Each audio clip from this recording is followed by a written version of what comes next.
Le marketing, on en voit partout aujourd'hui, c'est vrai. Mais est-ce qu'on s'est déjà posé la question de ses origines? Parce que ça ne date pas d'hier, ni même de l'arrivée de la télé ou d'Internet. Non, ses racines sont bien, bien plus profondes. Allez, on va remonter le temps ensemble pour découvrir cette histoire fascinante. Bienvenue dans la première capsule introductive du cours de marketing de base.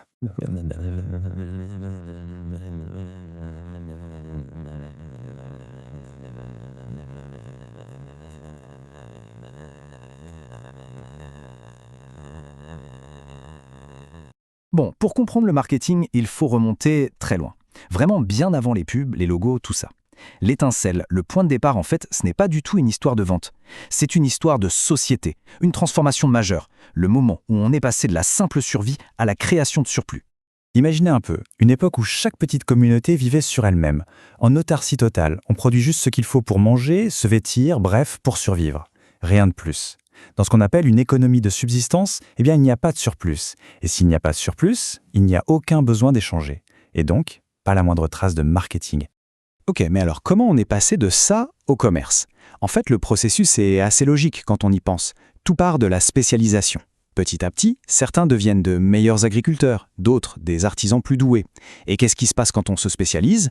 On devient plus efficace et on produit plus que ce dont on a besoin. Et voilà, le surplus est né. C'est ce surplus qui est la clé de tout. C'est lui qui a tout déclenché, parce qu'il a fallu forcément trouver un moyen d'échanger ce qu'on avait en trop. Donc ça y est, on a des choses à échanger. Mais ça soulève un tout nouveau problème. Avoir des produits, c'est bien, mais si personne ne le sait, ça ne sert pas à grand-chose. Un nouveau besoin apparaît, qui est fondamental, la communication. Il faut faire savoir ce qu'on a. C'est la naissance de ce lien, de cette connexion entre celui qui produit et celui qui pourrait être intéressé. Et ça, c'est l'essence même du tout premier marketing.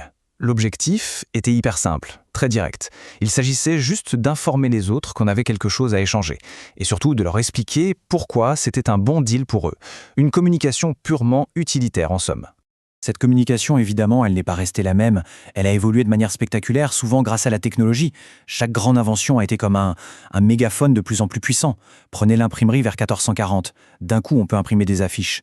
Des siècles plus tard, c'est l'industrialisation qui accélère tout, puis la radio dans les années 20, la télé dans les années 50, et bien sûr le Big Bang d'Internet dans les années 90. Chacune de ces étapes a complètement changé la donne.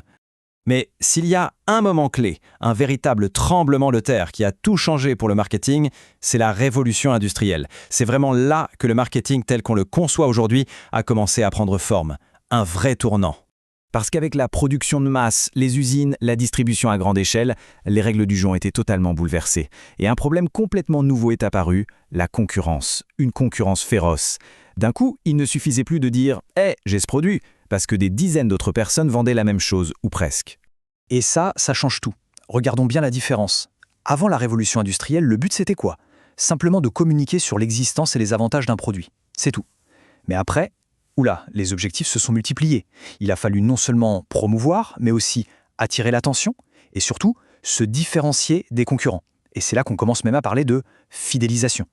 Et puis arrive le XXe siècle, qui va encore mettre un coup d'accélérateur monumental avec l'ère des médias de masse. La radio, la télé et bien sûr Internet, ce ne sont pas juste des canaux pour toucher plus de monde. Non. Ils ont agi comme un véritable amplificateur. Et ils ont surtout changé la façon de faire du marketing, les stratégies elles-mêmes. Logiquement, de nouvelles stratégies ont dû être inventées, des stratégies beaucoup plus fines. La publicité est devenue un outil pour toucher un public de masse, c'était la norme. On a commencé à voir apparaître des plans de communication vraiment sophistiqués. On a réfléchi à comment différencier son produit. Et on a développé les premiers programmes pour garder ses clients, les fameux programmes de fidélité. Ok, tout ce parcours historique nous amène à une question vraiment centrale pour aujourd'hui. Finalement, pourquoi est-ce que le marketing est devenu si important, si crucial dans le monde actuel? Eh bien, la réponse se trouve dans le monde qui nous entoure. On peut la résumer en 3 points. Premièrement, l'émergence constante de nouveaux besoins. Deuxièmement, des styles de vie qui évoluent à une vitesse folle.